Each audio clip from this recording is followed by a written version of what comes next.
மத்திய கிழக்கு பிராந்தியத்தில் உச்சக்கட்டத்தினை அடைந்திருக்கக்கூடிய சவுதி அரேபியாவுக்கும் ஐக்கிய அரபு அமீரகத்திற்கும் இடையிலான மோதல்களும், இழுத்து மூடப்பட்ட சவுதி அரேபியாவினுடைய வான்பரப்பும், தடை விதிக்கப்பட்ட ஐக்கிய அரபு அமீரகத்தினுடைய விமானங்களும், ஐக்கிய அரபு அமீரகத்தின் பிரதிநிதிகளை துரத்தி அடித்த சவுதி அரேபிய தலைமைகளும்.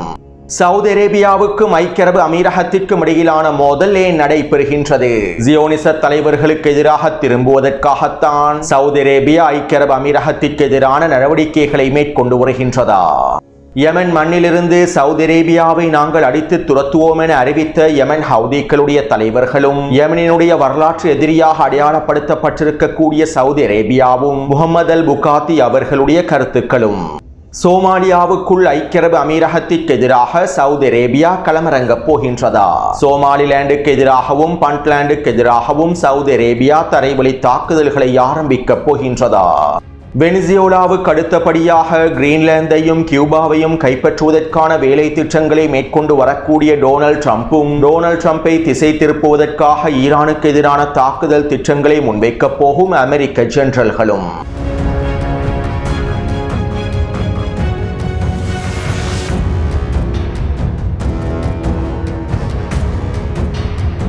ஈரானையும் ரஷ்யாவையும் சீனாவையும் மேற்கு அரைக்கோளத்திலிருந்து முழுமையாக வெளியேற்றுவதற்கான எல்லாவிதமான வேலை திட்டங்களையும் காய் நகர்த்தல்களையும் டொனால்ட் ட்ரம்ப் திறம்பட மேற்கொண்டு வருகின்றார். ஐரோப்பாவிலிருந்தும் தென் அமெரிக்காவிலிருந்தும் அத்லாந்திக் பிரதேசத்திலிருந்தும் ஈரானையும் சீனாவையும் ரஷ்யாவையும் முழுமையாக வெளியேற்றுவதற்கான நீக்குவதற்கான எல்லாவிதமான வேலை திட்டங்களையும் டொனால்ட் ட்ரம்ப் மேற்கொண்டு வருகின்றார். மேலும் இவை தொடர்பாக உக்ரைனுக்கான அமெரிக்க தூதர் கெலோக் இவ்வாறு தெரிவித்துள்ளார். டொனால்ட் ட்ரம்ப் ஈரானையும் ரஷ்யாவையும் சீனாவையும் மேற்கு அரைக்கோளத்திலிருந்து முழுமையாக வெளியேற்றுவதற்கான வேலை திட்டங்களை மாத்திரம் மேற்கொள்ளவில்லை, இவர்களுக்கிடையிலான பிரிவினையை ஏற்படுத்தவும் இவர்களை தனித்தனியாக பிரிப்பதற்கும் எல்லாவிதமான வேலை திட்டங்களையும் முன்னெடுத்து வருகின்றார். இந்த உலகத்திலே தீய செயல்களை செய்யக்கூடிய வடகொரியா, சீனா, ரஷ்யா மற்றும் ஈரான் ஆகிய 4 நாடுகளும் கடந்த காலங்களிலே ஒற்றுமையாக செயற்படவில்லை. நாங்கள் எங்களுடைய வெளியுறவுத்துறை கொள்கைகளுக்கு அமைவாக இந்த நாடுகளுக்கு இடையிலான பிரிவினையை வளர்த்திருந்தோம். ஆனால் தற்போது இந்த 4 நாடுகளும் ஒன்றிணைந்து செயற்படுகின்றார்கள். மேலும் இவர்களுடைய ஒற்றுமையானது அமெரிக்காவினுடைய மேற்குலகத்தினுடைய எதிர்காலத்திற்கு மிகப்பெரிய அச்சுறுத்தலாகும். மேலும் அமெரிக்காவினுடைய பொருளாதாரத்தை வலுப்படுத்துவதற்கான வேலை திட்டங்களுக்கும் இவர்கள் மிகப்பெரிய அச்சுறுத்தலாகவே இருக்கின்றார்கள். இதனாலேயே டொனால்ட் ட்ரம்ப் தற்போது வரலாற்று சிறப்புமிக்க முடிவுகளை எடுத்து வருகின்றார். மேற்கு அரைக்கோளத்திலிருந்து இவர்களை முழுமையாக வெளியேற்றுவது மாத்திரமல்லாமல் இவர்களை தனித்தனியாக பிரிப்பதற்கான வேலை திட்டங்களையும் டொனால்ட் ட்ரம்பினுடைய நிர்வாகம் மேற்கொண்டு வருகின்றது என உக்ரைனுக்கான அமெரிக்க தூதர் கெலோக் தெரிவித்துள்ளார்.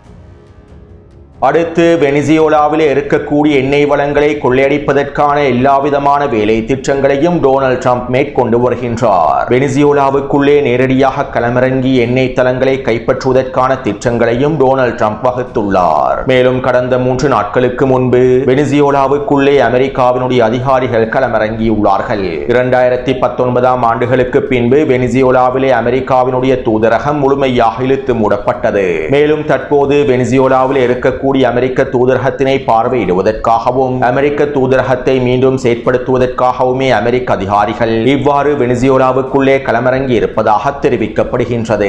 அதே போன்று வெனிசுவேலாவின் எண்ணெய் நிறுவனங்கள் மீது விதிக்கப்பட்டிருக்கக்கூடிய பொருளாதார தடைகளை நீக்கிவிட்டு வெனிசுவேலாவினுடைய எண்ணெய் நிறுவனங்களிடமிருந்து அனைத்து எண்ணெய்களையும் அமெரிக்கா பெற்றுக் கொள்வதற்கான வேலை திட்டங்களையும் முன்னெடுத்து வருகின்றது. அதாவது இந்த தடை நீக்கத்தின் மூலமாக வெனிசுவேலாவுக்கு எண்ணெயை சீனாவுக்கோ ரஷ்யாவுக்கோ ஈரானுக்கோ விற்பனை செய்ய முடியாது.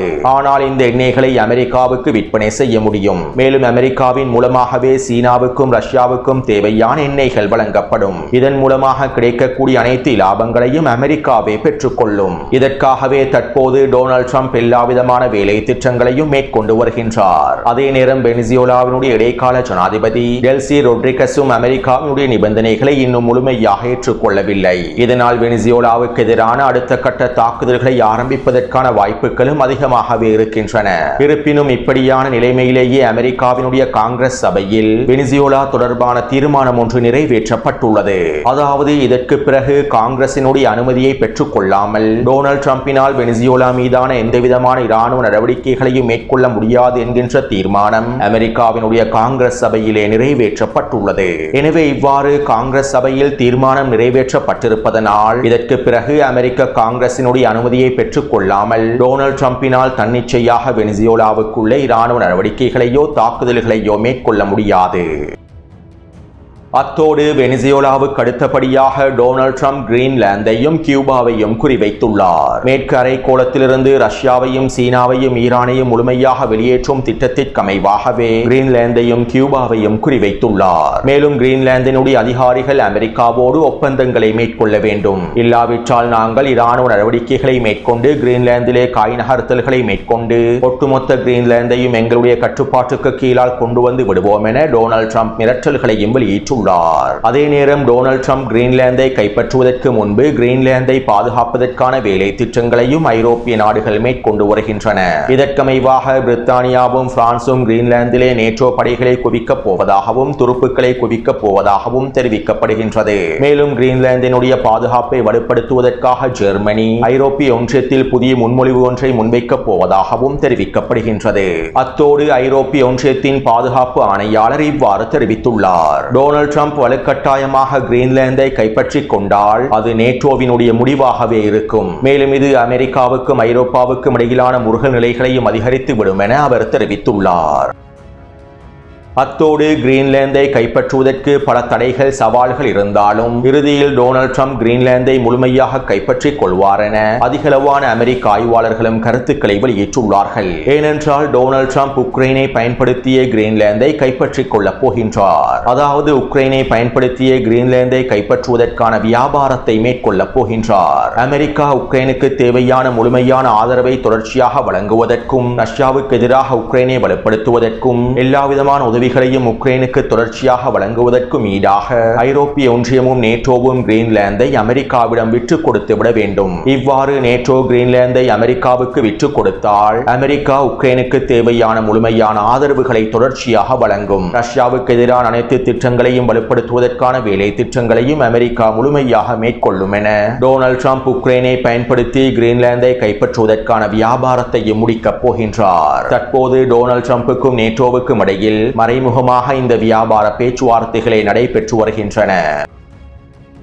அதே நேரம் அமெரிக்க இராணுவ தலைமை அதிகாரிகளும் அமெரிக்க ஜெனரல்களும் கிரீன்லாந்தை கைப்பற்றக்கூடிய டொனால்ட் ட்ரம்பினுடைய திட்டத்திற்கு ஆதரவை வழங்கவில்லை. கிரீன்லாந்தை கைப்பற்றுவது சட்டவிரோதமான செயல் என்பதனையும் கிரீன்லாந்தை கைப்பற்றுவதனால் ஐரோப்பிய ஒன்றியத்துடனான முருகல் நிலைகள் அதிகரித்துவிடும் என்பதனையும் அமெரிக்க ஜெனரல்கள் சுட்டிக்காட்டியுள்ளார்கள். அது மட்டுமல்லாமல் கிரீன்லாந்தை கைப்பற்றக்கூடிய டொனால்ட் ட்ரம்பினுடைய திட்டத்தினை திசை திருப்புவதற்காக தற்போது அமெரிக்க ஜெனரல்கள் ஈரானுக்கு எதிரான தாக்குதல் திட்டங்களை வடிவமைத்து வருகின்றார்கள். கடந்த 2 நாட்களுக்கு முன்பு கிரீன்லாந்தை கைப்பற்றுவதற்கான திட்ட வரைபடத்தை சமர்ப்பிக்குமாறு டொனால்ட் ட்ரம்ப் கட்டளையிட்டார். ஆனால் தற்போது அமெரிக்க ஜெனரல்களும் இராணுவ தலைமை அதிகாரிகளும் ஈரானுக்கு எதிரான தாக்குதல்களை மேற்கொள்வதற்காக ஈரானுக்கு எதிரான அடுத்த கட்ட போரை ஆரம்பிப்பதற்காக ஈரானிய அரசாங்கத்தை வீழ்த்துவதற்கான திட்டங்களை வரைபடமாக்கி வருகின்றார்கள். இதற்கமைவாக இன்றிரவு குறித்த திட்டங்களையும் வரைபடங்களையும் அமெரிக்க ஜெனரல்கள் டொனால்ட் ட்ரம்புக்கு பாதுகாப்பு சபையில் சமர்ப்பிக்கப் போகின்றார்கள். மேலும் டொனால்ட் ட்ரம்ப் கிரீன்லாந்து மீது கை வைப்பதனை இஸ்ரேலிய ஆக்கிரமிப்பு தலைவர்களும் ஜியோனிச தலைவர்களும் விரும்பவில்லை. தற்போதைய சூழ்நிலையில் டொனால்ட் ட்ரம்ப் கிரீன்லாந்தை கைப்பற்றினால் அது ஐரோப்பாவுக்கும் அமெரிக்காவுக்கும் இடையிலான முருகல் நிலையை அதிகரித்துவிடும். இது மத்திய கிழக்கிலே இருக்கக்கூடிய இஸ்ரேலிய ஆக்கிரமிப்புக்கு ஒரு மிகப்பெரிய இழப்பாகவும் மாறிவிடும். எனவே தற்போதைய சூழ்நிலையில் இஸ்ரேலிய ஆக்கிரமிப்பு தலைவர்களும் ஜியோனிச தலைவர்களும் கிரீன்லாந்தை கைப்பற்றுவதற்கான டொனால்ட் ட்ரம்பின் திட்டத்தினை ஒத்திவைப்பதற்கான வேலை திட்டங்களையே முன்னெடுக்கின்றார்கள். மேலும் கிரீன்லாந்துக்கு பதிலாக ஈரானிலே ஆட்சி மாற்றத்தினை ஏற்படுத்துவதற்கான ஈரானுக்கு எதிரான தாக்குதல்களை ஆரம்பிப்பதற்கான ஆலோசனைகளையும் முன்மொழிவுகளையுமே டொனால்ட் ட்ரம்புக்கு வழங்கி வருகின்றார்கள். அமெரிக்க வெளியுறவுத்துறை அமைச்சர் மார்க்கோ ரூபியோவும் அமெரிக்க செனட்டர் லிண்ட்சே கிரஹமும் ஒன்றிணைந்து இந்த வேலை திட்டங்களை மேற்கொண்டு வருவதாகவும் தகவல்கள் வெளியாகியுள்ளன.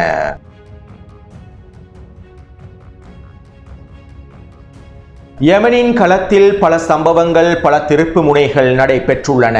குறித்த வரைபடத்திற்கமைவாக நீல நிறத்தினால் காண்பிக்கப்பட்டிருக்கக்கூடிய பிரதேசத்தில் மாத்திரம்தான் அமீரகத்தினுடைய STC கூட்டுப்படைகளுடைய கட்டுப்பாடு காணப்படுகின்றது. மேலும் கடந்த 48 மணித்தியாலங்களுக்குள் ஏடன் பிரதேசத்திலே இருக்கக்கூடிய அதிகளவான STC கூட்டுப்படைகள், அமீரக ஆதரவு கூட்டுப்படைகள், இன்னும் அமீரக ஆதரவு பழங்குடி படைகள் என்பன சவுதி அரேபியாவினுடைய கூட்டுப்படைகளோடு ஒன்றிணைந்துள்ளன. ஏற்கனவே ஏடனின் மேற்கு பிரதேசத்தில் இருக்கக்கூடிய அதிகளவான STC கூட்டுப்படைகள் முழுமையாக சவுதி அரேபியாவின் கூட்டுப்படைகளோடு ஒன்றிணைந்திருந்தன. மேலும் நேற்றைக்கு முன்தினம் தெற்கு இடைநிலை அரச நிர்வாகம் முழுமையாக கலைக்கப்பட்டிருந்தது. இதனுடைய நிர்வாக கட்டமைப்புகள் முழுமையாக நீக்கப்பட்டிருந்தது. அது மட்டுமல்லாமல் STC கூட்டுப்படைகளுடைய தளபதியான ஐதரு ஜுபைதியும் ஐக்கிய அரபு அமீரகத்திற்கு தப்பிச் சென்று விட்டார். மேலும் அமீரகத்திற்கு ஆதரவாக இருக்கக்கூடிய இன்னும் பல முக்கியமான தளபதிகளும் தலைவர்களும் ஐக்கிய அரபு அமீரகத்திற்கு தப்பிச் சென்று விட்டார்கள். இப்படியான நிலைமையிலேயே ஏடன் பிரதேசத்தில் இருக்கக்கூடிய கூட்டுப்படைகள் அனைத்தும் தற்போது சவுதி அரேபியாவினுடைய கூட்டுப்படைகளோடு ஒன்றிணைந்துள்ளன. அதே நேரம் ஏடன் பிரதேசத்திலே அமீரகத்திற்கு ஆதரவாக ஐதரு ஜுபைதிற்கு ஆதரவாக ஆர்ப்பாட்டங்களும் நடைபெற்றிருந்தன. அமீரகத்தை ஆதரிக்கக்கூடிய சில அரபு பழங்குடி குழுக்களே சவுதி அரேபியாவுக்கு எதிராகவும் அமீரகத்திற்கு ஆதரவாகவும் இந்த ஆர்ப்பாட்டங்களை மேற்கொண்டிருந்தன. இருப்பினும் இந்த ஆர்ப்பாட்டங்களும் முழுமையாக முடக்கப்பட்டு சவுதி அரேபிய கூட்டுப்படைகளுடைய கட்டுப்பாட்டுக்கு கீழால் கொண்டு வரப்பட்டுள்ளன. இதனால் தற்போது யெமனினுடைய கள வரைபடமானது மாறியுள்ளது. சிவப்பு நிறத்தினால் காண்பிக்கப்பட்டிருக்கக்கூடிய பிரதேசங்கள் சவுதி அரேபியாவினுடைய கூட்டுப்படைகளின் கட்டுப்பாட்டுக்கு கீழால் கொண்டு வரப்பட்டுள்ளது. பச்சை நிறத்தினால் காண்பிக்கப்பட்டிருக்கக்கூடிய பிரதேசங்கள் யெமன் ஹவுதி இராணுவத்தினுடைய கட்டுப்பாட்டிலேயே இருக்கின்றது. மேலும் தற்போதைய நிலைமைகளுக்கு அமைவாக யெமனினுடைய 3/2 பிரதேசங்களை சவுதி அரேபியாவை முழுமையாக கட்டுப்படுத்துகின்றது. யெமனினுடைய மூலோபாய பிரதேசங்களான ஹுதைதா துறைமுகம் மற்றும் செங்கடலை அண்டிய பிரதேசங்கள் அனைத்தும் யெமன் ஹவுதி இராணுவத்தின் கட்டுப்பாட்டிலேயே இருக்கின்றன. அத்தோடு ஹதர்மவுத் பிரதேசத்திற்கான ஆளுநர் சாலேம் அல் கன்பாஷி இவ்வாறு தெரிவித்துள்ளார். ஏடன் பிரதேசத்திலே சவுதி அரேபிய ஆதரவு கூட்டுப்படைகளை நிலைநிறுத்தவும் சவுதி அரேபிய ஆதரவு பெற்ற தேசிய கேடயத்தின் ஒருங்கிணைக்கப்பட்ட ஒற்றைப்படையை உருவாக்குவதற்குமான ஒப்பந்தங்கள் கைச்சாத்திடப்பட்டுள்ளன.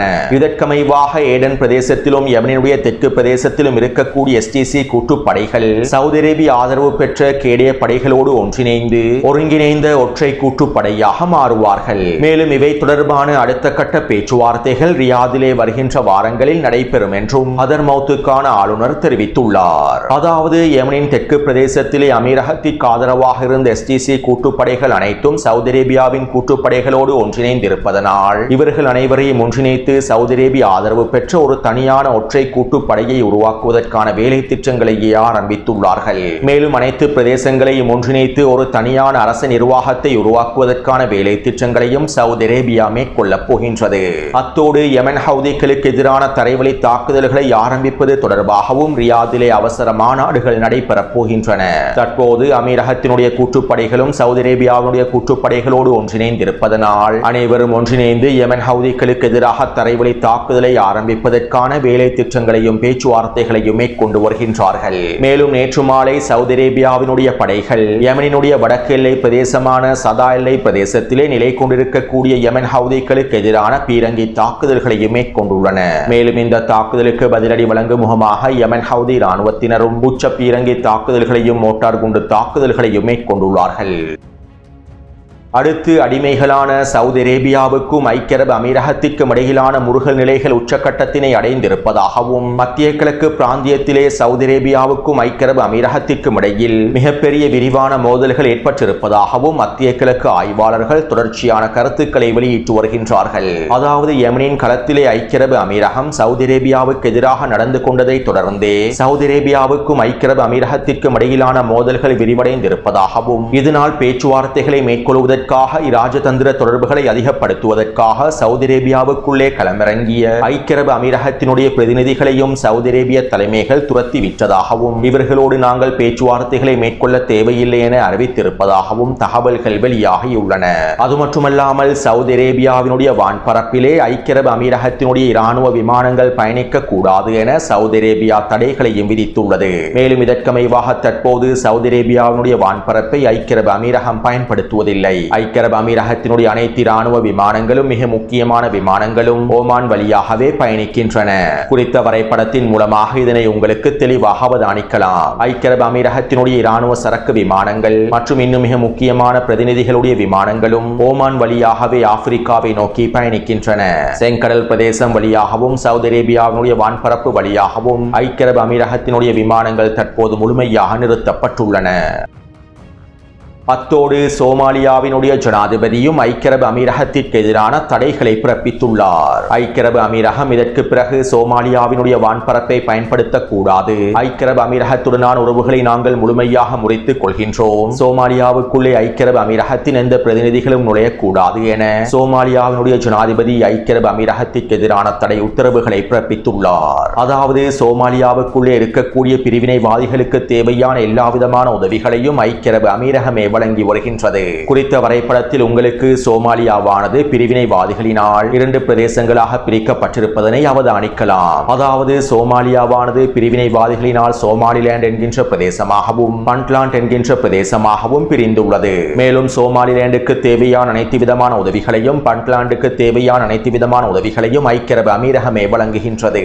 அது மட்டுமல்லாமல் பண்ட்லாண்ட் பிரதேசத்தில் இருக்கக்கூடிய பொசாசோ விமான நிலையத்தையும் ஐக்கிய அரபு அமீரகமே கட்டுப்படுத்துகின்றது. குறித்த பொசாசோ விமானத்தின் மூலமாகவே சூடானில் இருக்கக்கூடிய RSF படைகளுக்கு தேவையான அதிகளவான ஆயுத பரிமாற்றத்தையும் ஐக்கிய அரபு அமீரகம் மேற்கொள்கின்றது.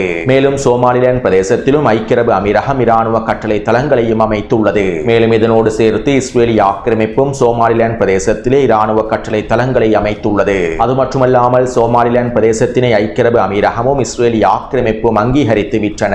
இன்னும் 1-2 வாரங்களுக்குள்ளே அமெரிக்காவும் சோமாலிலாந்து பிரதேசத்தினை அங்கீகரித்துவிடும். இதைத் தொடர்ந்து பண்ட்லாண்ட் பிரதேசத்தையும் ஐக்கிய அரபு அமீரகமும் இஸ்ரேலிய ஆக்கிரமிப்பும் அங்கீகரித்துவிடும். எனவே இப்படியான நிலைமையில் தான் தற்போது சோமாலியாவினுடைய ஜனாதிபதி ஐக்கிய அரபு அமீரகத்திற்கு எதிரான தடை உத்தரவுகளையும் பிறப்பித்துள்ளார்.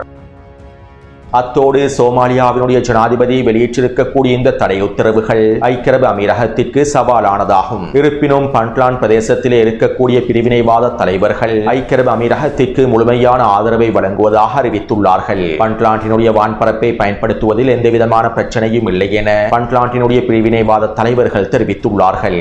அதே போன்று சோமாலிலாண்டினுடைய பிரிவினைவாத தலைவர்களும் ஐக்கிய அரபு அமீரகத்திற்கு முழுமையான ஆதரவை வெளிப்படுத்தியுள்ளார்கள். இதனால் சோமாலியாவினுடைய பண்ட்லாண்ட் மற்றும் சோமாலிலாந்து பிரதேசங்களை ஐக்கிய அரபு அமீரகம் முழுமையாக பயன்படுத்திக் கொள்ளும். சோமாலியாவினுடைய வான்பரப்பை மாத்திரமே ஐக்கிய அரபு அமீரகம் பயன்படுத்தாது.